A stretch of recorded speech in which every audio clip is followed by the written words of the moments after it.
Corona virus की अलामात को नज़रअंदाज ना करें और ये भी ना समझें कि अगर सिर्फ बुखार होगा या आपका गला ख़राब होगा तो ही कोरोना की अलामात होंगी।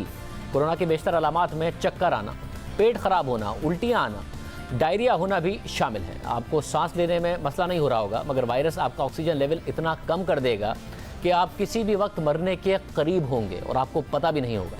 ऐसे लोगों की अमवात भी हुई हैं, इसलिए अलामात को गैर संजीदा ना लें। वॉशिंगटन पोस्ट में छपने वाली तहकीक के मुताबिक आज डॉक्टर्स मान रहे हैं कि कोरोना वायरस को अभी समझने से वो बहुत दूर है।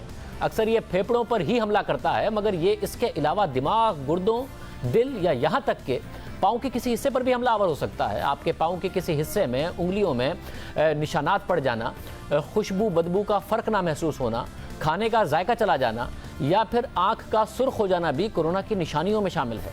4 महीने से ज़ायद एशिया, यूरोप और अमेरिका के तजर्बे के बाद साइंसदान इस नतीजे पर पहुंचे हैं कि कोई इस बात की तवक्को नहीं कर रहा था कि कोरोना वायरस नमूनिया और सांस की बीमारियों के अलावा कोई और अलामात भी जाहिर करेगा। मगर अब तो इस वायरस की अलामात ने साइंसदानों को, डॉक्टर्स को हैरान परेशान कर दिया है। कभी ये दिल पर हमला करके उसे कमज़ोर कर देता है और दिल के दौरे बढ़ने का ख़तरा बढ़ जाता है।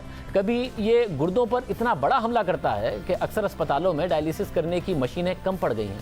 कभी ये नर्वस सिस्टम पर इतना बड़ा हमला करता है कि सूंघने और जायके की सलाहियत को ख़त्म कर देता है। और कभी खून के खलियों में इतने बड़े लोथड़े बना देता है कि दिमाग को या फिर दूसरे आज़ा को खून का बहाव नहीं हो पाता और फौरी तौर पर मौत वाक़ई हो जाती है।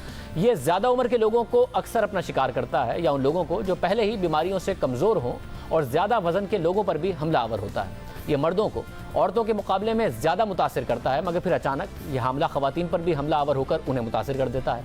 नौजवानों पर यह कभी असरअंदाज नहीं होता, मगर कभी बुरी तरह असरअंदाज होता है। पहले समझा गया कि बच्चे इससे महफूज हैं, मगर गुज़िश्ता हफ्ते बच्चों में दिल की पेचीदा बीमारियाँ सामने आईं जिन्हें कोरोना वायरस से जोड़ा जा रहा है। जुमे को न्यूयॉर्क के गवर्नर ने मीडिया को बताया कि न्यूयॉर्क में 73 बच्चे बुरी तरह मुतासिर हो गए और न्यूयॉर्क रियासत में 5 साला बच्चा कोरोना वायरस का पहला शिकार बना जब उसकी मौत हो गई। फिर उसके बाद 2 मजीद बच्चों की मौत हो गई। इस खबर ने डॉक्टर्स को हिला कर रख दिया, जो पहले ये समझ रहे थे कि वो अब इस वायरस को समझने लगे हैं और ये ज़्यादा उम्र के लोगों में ही ज़्यादा ख़तरनाक साबित होता है। अब माहिरीन का ख्याल है कि कोरोना वायरस को समझने में सालों लग सकते हैं, क्योंकि इसका रवैया और किरदार माजी के कोरोना वायरस की जो फैमिली है उसके वायरसेस से मुख्तलिफ है।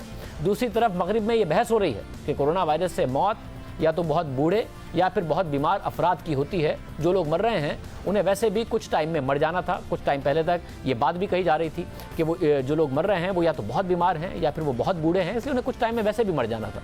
मगर यूनिवर्सिटी ऑफ ग्लासगो की नई तहकीक में मरने वाले अक्सर अफराद पर तहकीकात की गई हैं, जिसके मुताबिक कोरोना वायरस से मरने वाले जो लोग हैं उनमें मर्दों को उनकी ज़िंदगी के 13 साल और ख़वातीन को 11 साल की ज़िंदगी से महरूम कर दिया। यानी मरने वाले मर्दों को अगर कोरोना ना होता तो वो औसतन 13 साल और ज़िंदा रहते और ख़वातीन 11 साल औसतन और ज़िंदा रहती।